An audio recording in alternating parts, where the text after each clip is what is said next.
If you have multiple accounts registered to your Gmail app, and the usual way to switch between them is by clicking on your profile picture and selecting the account you want to use. But a simple way to easily do this is by just swiping on the profile picture. You can go up or down, and it's just going to switch between the accounts that you have registered to your Gmail app. Alright, so this is the Chrome browser. If I click on this, you're going to see that I have a few tabs open, and you can easily switch between the tabs by clicking on this and selecting it. But an easy way to also do this is by swiping across the address bar to switch between the tabs. One of my favorite browsers is the Brave browser, and it also has that feature where you can swipe across the address bar to switch between tabs, but that means you have to reach all the way to the top, which can be difficult sometimes. But you can do the same thing by just swiping across from the bottom of the browser to switch between all the tabs that you have. And if you long press the back button, you're going to see your history. You can also do the same thing while you're on the Chrome browser. Just long press on the back button and you're going to see your history. Most phones will come with an icon like this to access all the apps that are installed on the phone, and other phones just need a swipe from the bottom to access all the apps. But on my phone, I access my apps by just double tapping the screen and it's going to show my apps up. So the way I do this is by using the Nova launcher. I'll leave a link in the description so you guys can download it. And I come up here to gestures. Here where it says double tap, I select app drawer, and then swipe up, I select none. Then go back to app drawer and I put this on other, and then OK.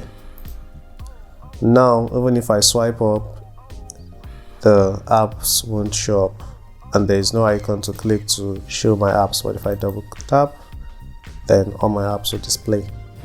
Still on the Nova launcher, it has this feature where you can put a lot of apps that you frequently use into a folder.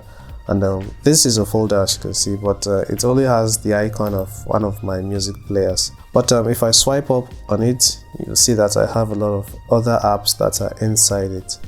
So the way to do this is just by you bring your main app to your home screen and then you start putting other apps in it. So I will just impute, let's say Call of Duty, put it inside it. As you can see, there's a folder here, but if you long press on it and click on edit, then select swipe to open folder and click done, you will just see the Chrome browser. But if I swipe on it, it's going to show what's inside it.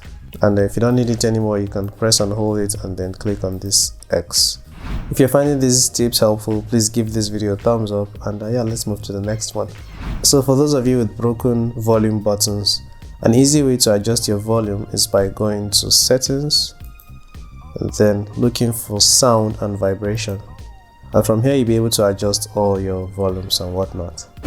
Alright, so one feature I really love about Android, it's called screen pinning, and what this does is it stops anybody from leaving an app that you give them. Say for example, they say they want to browse in your phone. Well, you can just pin the browser to the phone, and even if they try to leave the browser to maybe snoop around, they won't be able to. As you can see, I'm trying to hit the back button or the home button. None of them are working. So I'll show you guys how to do this and how to exit from it. Alright, so you want to head over to your phone settings and just click on this to head to settings. And then you want to search for security.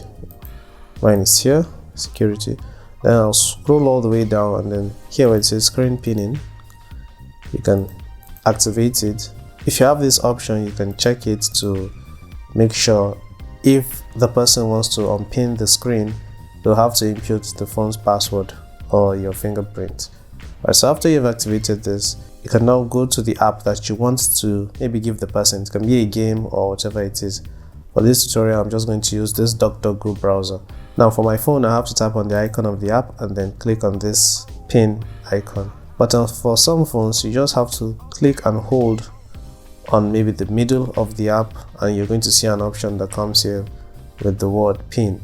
Click on the pin and this is going to show up. So you can read it up if you want and then click on got it.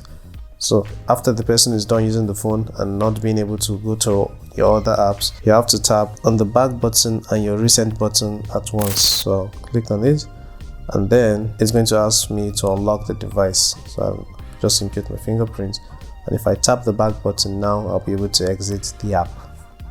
So if there are texts that you like using from time to time, like for me, my email that I have to send to people from time to time, Well, typing it all the time is not something I'm actually happy to do. So with the Gboard app, you can use the clipboard manager to just store some text that you like using from time to time. I think I've said time to time too many times now.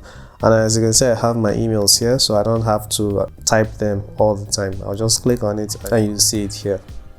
So from there I can continue saying what I want to say, and then that's it. So I have a tutorial on this which I'll link in the description so you can know how to use this whole clipboard stuff. So the last tip I have for you today is something that I don't use anymore, but I used it a lot in the past, and maybe some of you out there may find it helpful. So if I go to the Chrome browser now, and then let's say you like accessing Chrome all the time, one good way to save this link is by bookmarking it, but you can also create a shortcut to this page by clicking on this and then tapping add to home screen, and you can give it the name you want. Google is a good name, and then tap add, and for Nova Launcher to ask you to add automatically. So if I head back to the home screen, you can see it here, Google, and it has the Chrome icon. That means this is like a link to Google using the Chrome browser. So if I click on it, it's just going to open up Google. Alright, so those are the few tips and tricks I just wanted to share with you guys, which I find super useful. And if this video does well, then I may create a part 2 for it. Anyways, like it if you found it helpful, and yeah, I'll be seeing you guys in the next video. Bye bye.